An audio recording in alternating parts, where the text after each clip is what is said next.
to food stamp. But no, it's got nothing to do with that. My best friend in first grade was a black guy. We're not a racist family. So okay. So when you told the story, I'm just curious. So when you told that anecdote, which clearly on the face of it is racist, right? You're basically saying your father made racist decisions about where you would go as a family to eat. Are you saying? No. Well, I'm just going to ask you a question. Are you saying that when you told that story, you didn't mean to infer that he was racist? And do you understand why, when somebody like me reads that anecdote for the first time, as I did this week, I reach a different conclusion?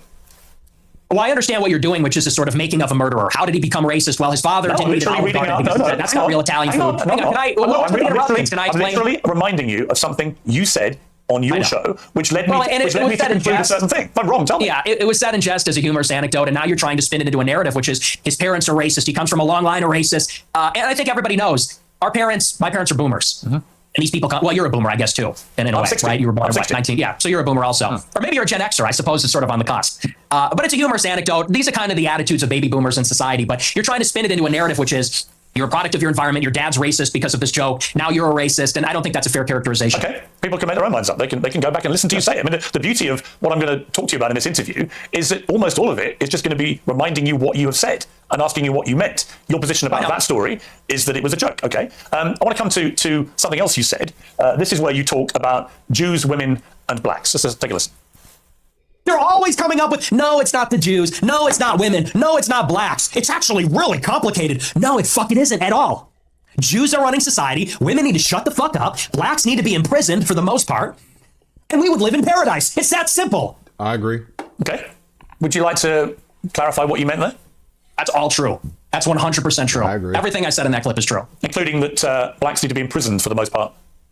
Yeah. Yes. You notice how he didn't dispute the Jews run the society part.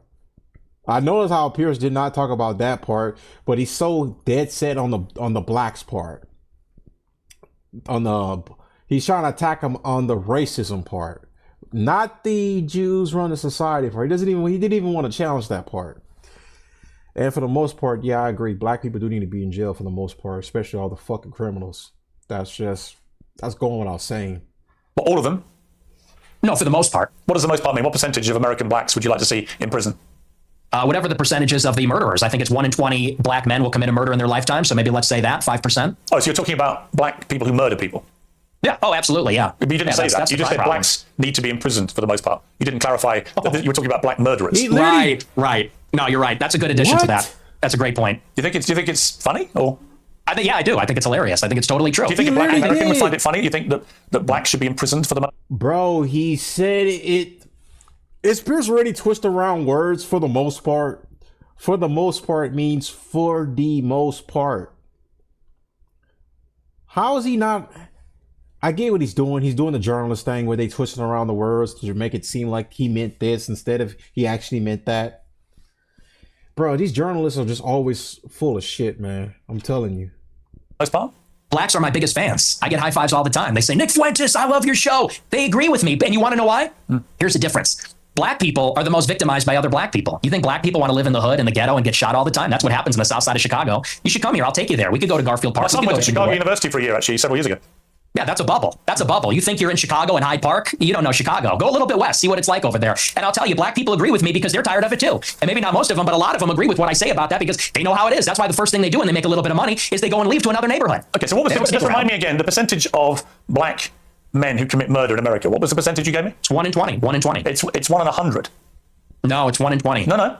Less than 1 in 100 black US men commit murder. That's the most up-to-date crime statistics in America. That's not true. I've seen other statistics. They say 1 in 20 will eventually commit a murder. Your rate means that you're saying that 5 times as many black men commit murder as the official crime statistics say. Yes. Yeah, there's a report, I believe, on X by Data Hazard. I'll have to go and double check that for you. But yes, there's some pretty shocking evidence that says that it's far more alarming than you would think. Okay, but you would accept that the official crime statistics are 1 in 100? Or you wouldn't accept that statistic? I don't know. I don't have it in front of me, but I've seen other evidence. Like I said, Data Hazard on X, I believe, produced a report about a year ago. It said 1 in 20. But I mean, whether it's 1 in 20 or 1 in 100, that's a lot of people, Piers. I mean, sure, a lot of white people commit murder too. People do, don't okay, but it's about proportionality. I mean, white people are 65% of the population. Blacks are. Piers is doing his thing when he's doing the whataboutism. Okay, well, blacks doing this, but white people do this too. Whataboutism, like, bruh. These liberals cannot contain with the argument. They always just gotta either play whataboutism or just move on to something else and just try to get you on that point. That's what Piers is gonna start doing throughout this whole like debate exchange between him and Nick. he can't get him on one point, then I just go on to another thing and try to get him on that, and then it just go on to another thing, and then he just responds with just like emotionality for the most part, because like he knows that he really can't beat him because Nick is just doubling down on what he says, because as he should. He's not wrong in anything he said. 13%. And I think anybody would tell you that more black people proportionally commit violent crime than white people, and people vote with their feet. People would rather pay a much higher property tax. What's with the interruptions? I'm sorry.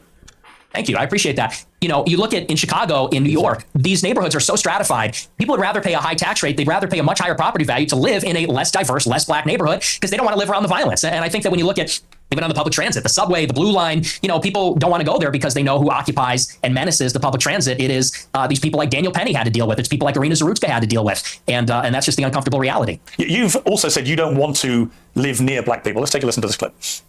I'm a new generation of white person. I'm not living around blacks. Sorry. You know, I want white kids, and I don't want my white kids bringing home black people to marry. It's racial for me. And you call me racist? Oh, very Christian of you. I don't give a fuck.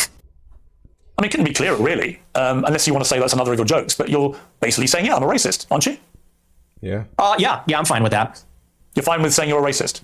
Totally. I think everybody's racist. I think everybody, if we're being honest, is racist. I think everybody, the only people that aren't racist or pretend not to be are white people to their detriment. Everybody else is racist. Earlier in the interview, you really got aggrieved at the idea that your father was a racist. You wanted to make emphatically sure my father's. He's not. Because my father doesn't share my same views on that. So he's the exception to the everyone's a racist.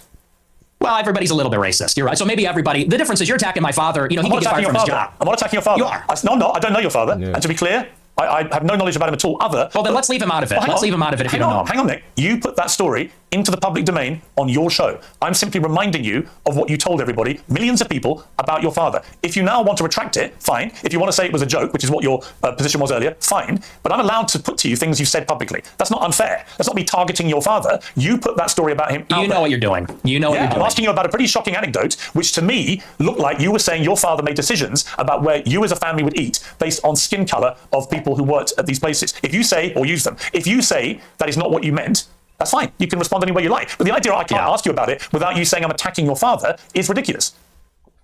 Well, you are, and you know what you're doing. And there's a political culture in America where if you have the wrong views, you get fired from your job. And my father has a job. And if you go on here and say you charge him with racism or something, and I'm put in a position where I don't look like I'm sticking to my guns if I don't say my father's a racist, you're putting him in jeopardy, and he's not here to defend himself or explain his views. And it's very low. And I think you know exactly what you're doing, and people can see what you're doing. I'll defend my views. And I think that, you know, so let's leave him out of it. Let's just not talk about my father because my father isn't here. I'm here. Okay, well, then you accept you shouldn't talk about Listen, that's fine. But then do you accept you shouldn't talk about your father on your show? And you shouldn't tell... Absolutely not. Absolutely not. So it's fine for you to put a story out there which would make most people who listened to that story or watched it at the time on your show conclude that he was racist.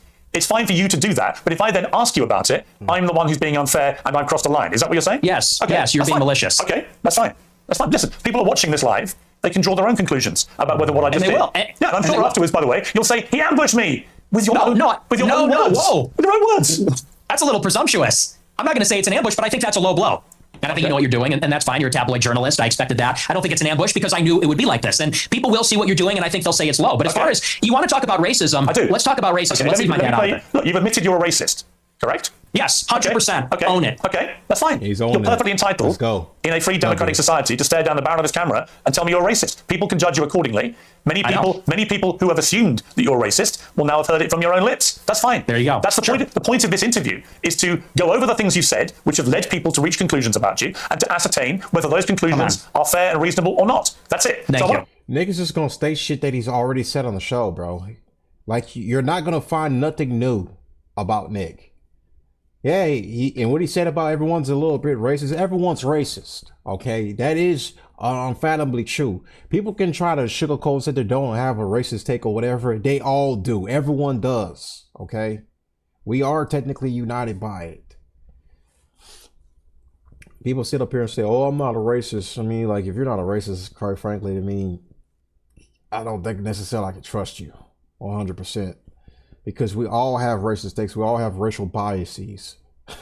Let's just stop the bullshit right now. It's 2025. People that still get offended about the N-word, blacks that still get offended about that pathetic bitch ass shit. I don't even want to be near you if you're gonna be crying about it all day and you're gonna try to assault somebody over it.